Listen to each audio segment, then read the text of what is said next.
না ভাই, চাকা কোনোটা চাকার অনেক রোগ, চাকা লুজ টায়ার হয়ে যা, ডিপ হয়ে যা, থিন হয়ে যা, ছাতু বাইর, পাউডার বাইর, বুঝছেন, অনেক সমস্যা হয়।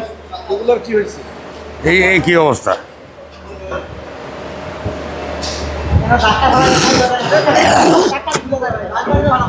তারপর অনেক সময় এই চাকার সাইডে দেয়া এক্সেল বক্সের থেকে গিরিজ মাটির সঙ্গে মিশিয়া এরকম কালার হয়ে যায়, এই কারণে গিরিজ বাইর। কিন্তু এটা তো পাথরে ভাঙে না, ভালো আছে। হ্যাঁ, এইটা একটু সমস্যা হচ্ছে। হ্যাঁ, এই যে এগুলো হচ্ছে যে পাথরের সঙ্গে নাইগে সব ক্ষয় হয়ে গেছে। জি জি জি, অনেক সমস্যা, চাকার অনেক সমস্যা।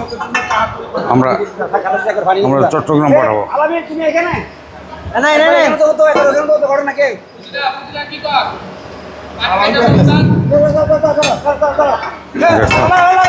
দেখছো?